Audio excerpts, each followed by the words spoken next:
Hello everybody and welcome back to another Marvel Rivals video. Today we are going to be going over a very solid Magic game that we played here on the main account. For a lot of you, I'm sure that you are aware after you've seen my multiple posts, we have officially hit Eternity, and with that my personal ranked season is coming to a close. And I'm hoping that everybody else had a wonderful time. I do believe the new season drops at 9 a.m. on Friday for EST people. And I am seeing a lot of people that are kind of unhappy with some of their rankings, and I can definitely understand. The game definitely felt like it was a lot harder towards the end of the season with everybody getting so desperate. I will like to inform a lot of you guys before we get started as well that we are probably not only going to be playing Magic next season, as the Eternity bracket will now, instead of being able to be 6-stacked and 4-stacked, etc., will now be open to only queues of solo or duo. So I am actually going to be trying to shoot for one above all, and I don't think that it's going to be super possible for me on one character, but we are going to have other characters on the channel. But the Magic content will not stop by any means. It's still my love of my life, my comfort pick, and we will be playing a lot of her on the channel for season 2, and I'm quite excited to get into that, as well as some other characters like Psylocke, Captain America, Loki, etc., etc. We are going to be going ahead and jumping started.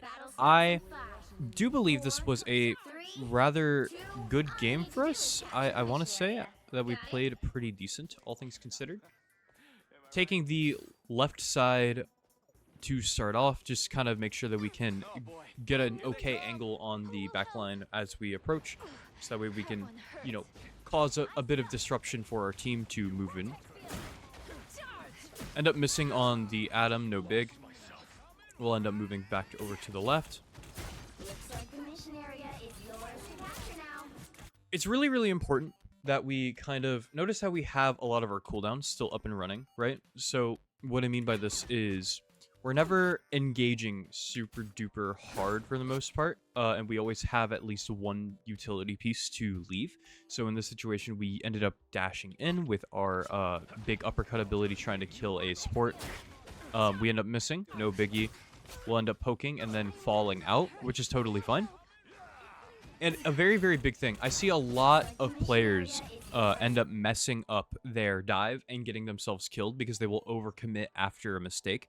Remember, the largest thing, whether you end up getting the kill or you end up missing, you need to make sure that you have an escape route to get out, so you can make the trade as good for your team as humanly possible. Because in Marvel Rivals, the game works in a series of exchanges. We're always giving and taking something away. In this situation, we actually ended up giving way more because we missed, so we needed to make sure that we had enough in our arsenal to leave the fight as well, so we're not just like sitting there in a really, really bad spot, right?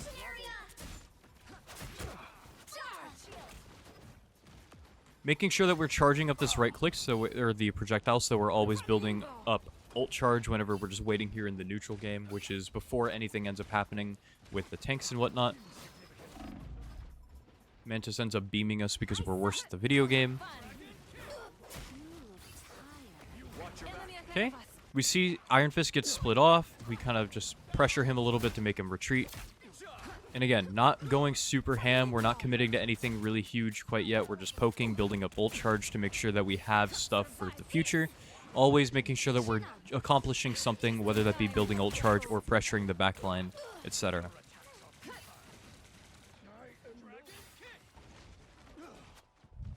Okay, backing up. You'll see that we're very, very hesitant, and a lot of that is because of the comp that they're running. Mr. Fantastic is one of those characters for Magic that just runs you down, and it's very hard for you to brawl with him on the field. He just gives so much overshield to everybody on the roster. He's doing a bit of damage to you as well, and it's very hard to hurt him, since if he goes fat form, he gets such a big amount of HP. So we have to be rather passive and wait for something to happen, especially with our pick, and especially so because we are running a single tank.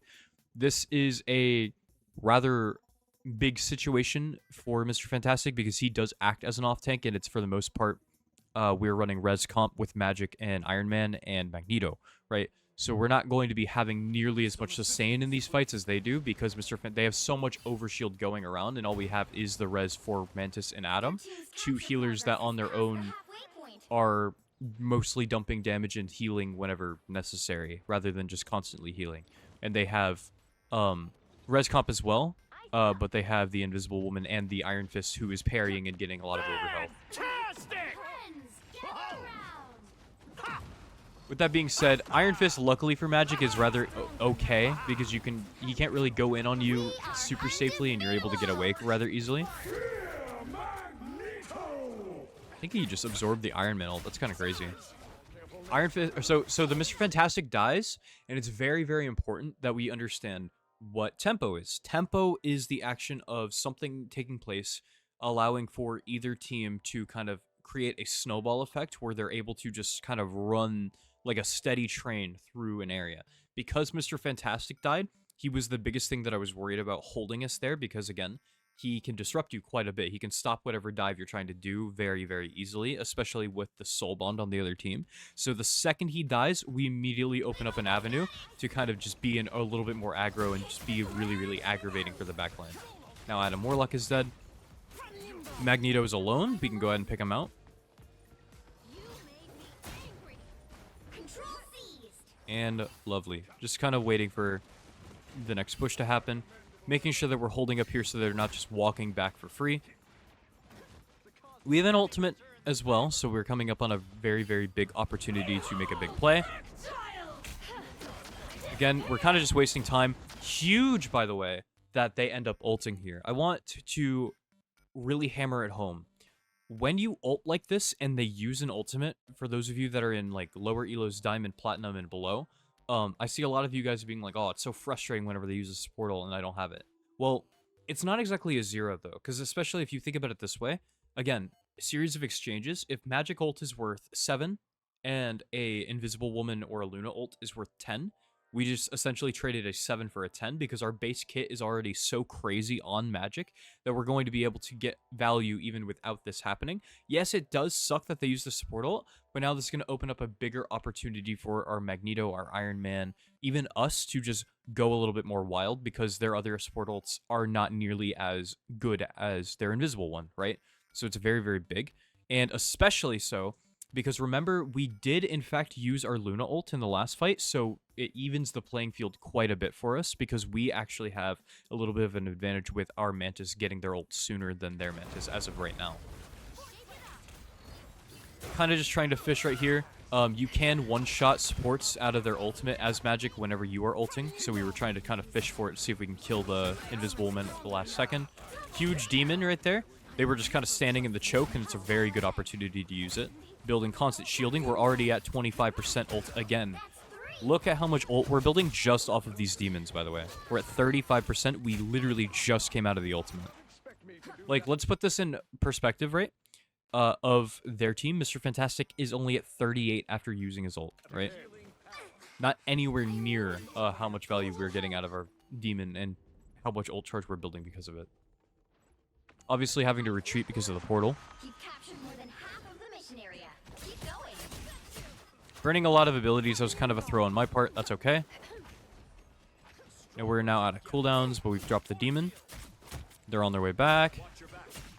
Iron Fist parry is so rough for Magik. Huge. Making sure that we're pressuring the backline. Coming in to help with the Strange now that he's alone. And now the Mr. Fantastic is alone, or the Invisible Woman is alone, and we can move in on that. Again, making sure that we're constantly disrupting while we have somebody like Iron Man. Iron Man takes a lot of pressure, and this works for other characters like Hela, Hawkeye, Iron Man, Torch, even Storm. Characters that are like big pillar characters, right? If left unchecked, they're going to do a lot of damage. People tend to focus on them, especially the Flyers, because if you don't, then they're going to dump damage on you. So it's actually a really nice team up for Magik because you can have really good control of the ground while they have really good control of the air. It's very, very helpful. Okay, big kill. Not bad. We end up whiffing on her, unfortunate. Okay, we're just going to pop the ult for safety here. You know, very, very unnecessary ult, but, you know, it's better safe than sorry, especially to secure the win. In hindsight, me ulting right there is not a super great idea. because they do have a very good angle to come back, and for like the next round it's going to be a lot harder for us to keep control. But closing out the first, we are doing okay with 8 final hits. We have 19 kills. We're holding the MVP spot. Our damage is fine. Damage blocked is okay. Stats do not necessarily mean that you are doing your job, but they're a good indication of like how many ults do you have, you know, how like how often are you dying, like do you need to be staying alive more, are you playing too aggressive and it's getting you killed a lot. You know, these things add up over time, and they can, while not tell the whole story, they can be a very crucial detail in it, explaining like what is going on.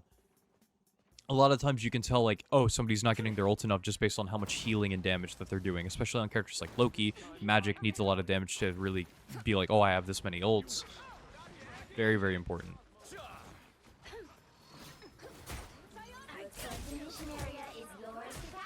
Okay, really good try.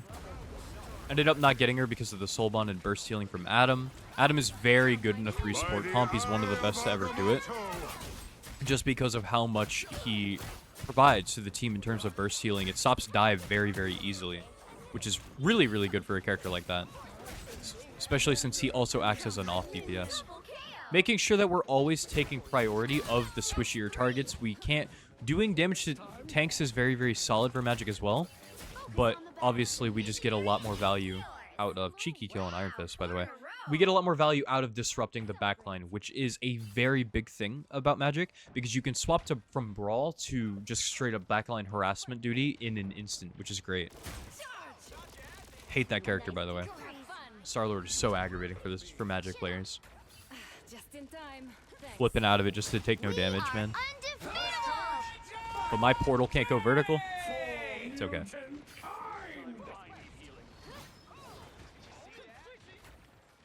Okay. Kind of moving in. Again, look, we're already harassing the backline, doing as much as we possibly can. And also, not holding on to these ultimates. Remember, the more ults you pop, the more ults you're going to get, right? If you hold on to them for every little situation, things are going to go bad. It's 6 on 6, and we need something to disrupt. Even if they pop a support ult, again, we're getting a lot of out of this transaction, right?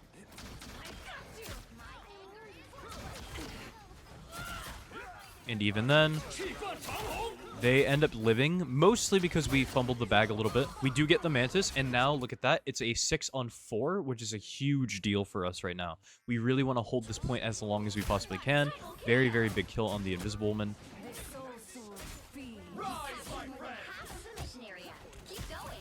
And we're playing rather selfish as well. We're not exactly peeling a bunch. You know, we're doing as much as we possibly can. In team comps like ours, where we have a res comp, they don't need that much peel. They're fine on their own, and it's very, very important. And remember, it's super duper important to realize, like, take a look at what you're running. If we were running a 2 support comp, we would have to be a little bit more passive, but because we have Adam, Mantis, and Luna, there's a lot of self-peel within all of those 3 picks, and supports are going to be able to peel for each other quite well, whilst our Iron Man and Magneto have a little bit of a better angle because neither of them can get there as fast as I can to the backline and harass them. So we're disrupting their backline. Their Iron Fist is doing a much worse job at disrupting ours, and because of that, we're having a much better time dealing with the problem. We're diving faster than they can, and because of that, we're having a much better game like going on right now. Even with a somewhat more off-meta character like Iron Man on our team, right? Iron Fist himself is pretty off-meta right now in this current patch. That's a really, really unfortunate Magneto splinter to be shot through our dome piece, but it happens, right?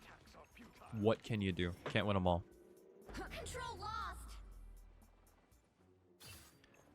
If you guys are still watching, by the way, I would appreciate if you would like, subscribe, and go follow the Twitch as well. We stream over there quite often. We're about to start streaming quite a bit more here in Season 2.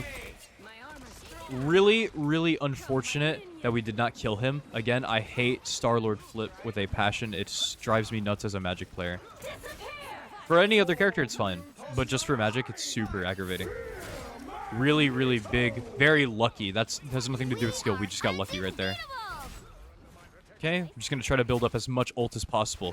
When support ults on the other team, we'll back up for just a second. When support ults are popped, this is prime time to just dump as much damage as you possibly can to build ultimate as much as you can. Because Mantis cannot build ult while she's ulting, obviously, so she's not going to get any ult charge for healing her teammates. This is a very, very big moment for us to just start dumping as much as we can, just reverse cycling over and over and over again while keeping one cooldown up so we can leave when things get hairy. And that's kind of the whole idea here, is just do as much damage as we can. But our team needed the help, and Mantis was rather far, so we figured they weren't getting a lot of value out of the ultimate. That's a really rough fight, and I actually think that this is due to our fault. I think that we should have left earlier to go help the supports up on those stairs. I know we just talked about them having a lot more self-peel, but in a situation where it's a 5 on however many, 3 that were up there, it's like we're hitting a person that has no value other than support charge, like ult charge for us. We could have easily just turned much quicker and given our team a much better chance to win this fight. But because we took so long, Magneto and Ironfish just stomped through our backline, and we just ended up losing this fight altogether, which is a really big tragedy, right?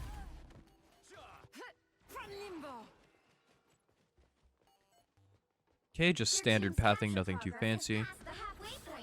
I really like going below here because going through an off angle is always more objectively better than playing through a straight angle. I'm always trying to look for these kind of angles down here where we're not just like in the line of sight, especially whenever they have Magneto, they have Atom, Mantis, Star-Lord, a lot of characters that can really do a lot of damage very quickly.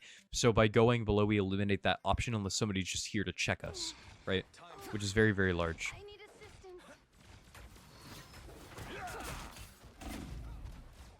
Okay, just dashing back in. We accidentally hit the Magneto.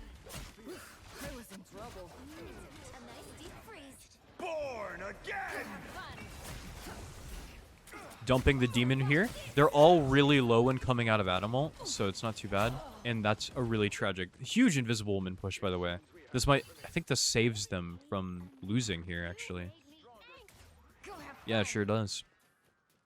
Thankfully, we have a big Luna ult, which is good. But the problem is because we squandered our original push, and it was our fault, ultimately. In my opinion, I think that we're pretty much the reason why it went as bad as it did. We made this a lot more up in the air than it had to be, right? Big kill in Mantis. And the Star-Lord gets a free ult and ends up wiping pretty much our entire team. We'll go ahead and just take a look at how the rest of this fight pans out. And as you can see, we end up losing it. I think this is actually costing us the round right here, which is not great. Yeah, no. Very unfortunate. Yep. And them's the breaks. That's okay, though. At the end of the second, we're at 17 finals with 34 KP, which is great, obviously, and 15k damage is nothing to be upset over either.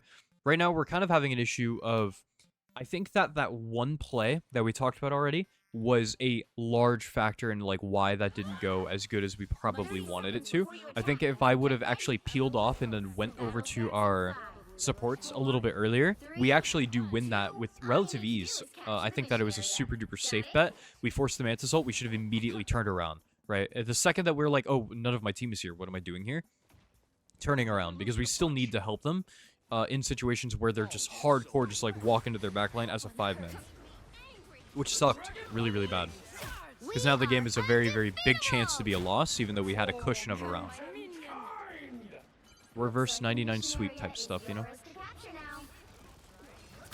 And I actually think that our play gets a lot worse towards the end of this round, I want to say, which is something I really wanted to look over. Big part of the reason why I chose this game in particular, actually. Very, very good try. Not the worst thing in the world, just backing up as much as we can. Again, making sure that we're just walking to the back line. We have the Luna ult, so now we can just dump as much damage as we possibly can. Putting the demon, look how many people that demon's hitting. We're already at 93% ult, and we just ulted here in the last round. Very big. Dumping as much damage on the mag as possible, distracting him, making sure that we have a good chance. Dashing into the ult.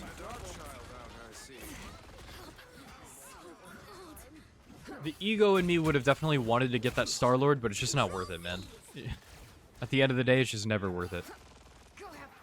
Unless it's, like, guaranteed. I just didn't want to die there, to be honest. Had the stats and all that.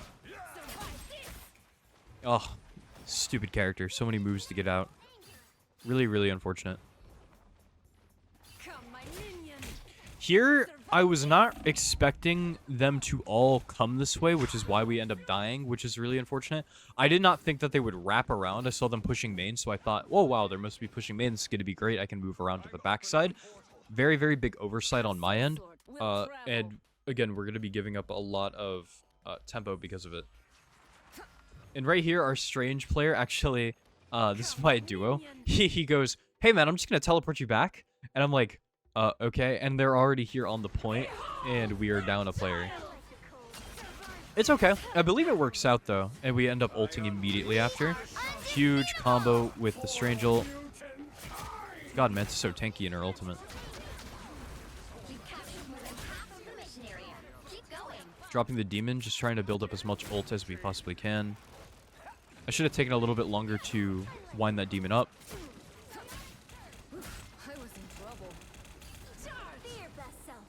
We get out. Iron Fist gets a very big kill on a support, and then we get another pick with the Luna. Very lucky. Super great. The portal was actually kind of a throw, in my opinion, from what he did. I actually was like, hey, bro, that was pretty garbo. But it worked out, and I think I was wrong in hindsight. That actually worked a lot better than I thought it would. Remember, guys, we actually do have some other content coming from other characters. I actually have a Cap video going up pretty soon from some really, really solid games that we had playing him. I love Captain America. Character's so cool. And let me know what characters you guys are excited to see here in the next season. This is a really good choke for us to be playing with the demon on, just because a lot of them are going to be pushing through the main door. And as you can see, we're just like constantly hitting a ton of people with it. Lovely. Not bad at all. Big kill on the Star-Lord as well. He's in ultimate, so we just need to kite back through our demon. Back and forth in these melee characters. A lot of people ask me, how do you deal with characters like Iron Fist and Black Panther and other Magic players? You drop a demon, you kind of just kite in and out of it. That goes for any melee character in the game, because the demon's going to do constant damage and keep you alive if they get hit by it, right? The demon also has a small hitbox, so if they miss a projectile and it hits the demon, big dub, right? Dude, Iron Fist is so hard to kill, oh my gosh. And them's the breaks. That's the story. Not bad. We ended up finishing with 25 finals, not bad at all. MVPing for the game, 22,000 damage, which is great. 44-5, low death game, really high kill game, very good. We came back when we needed to, and we were constantly disrupting their backline, even though they were playing a res comp, which was rather fun. I had a very, very good time with this. Just making sure that we're hammering constantly, just disrupting their backline. You don't necessarily need to look for kills if you just make them uncomfortable. A lot of players in this game are not comfortable with being uncomfortable, and that's a very, very useful tool to kind of put into perspective. With that being said, that's all for the day. I love you guys so much, and I think there's another upload going up later today or tomorrow. Catch me on Twitch. I'll be live. I'm normally live 7:45 EST. I love you guys so much, and I'll talk to you next time. See ya later. Love ya. Bye.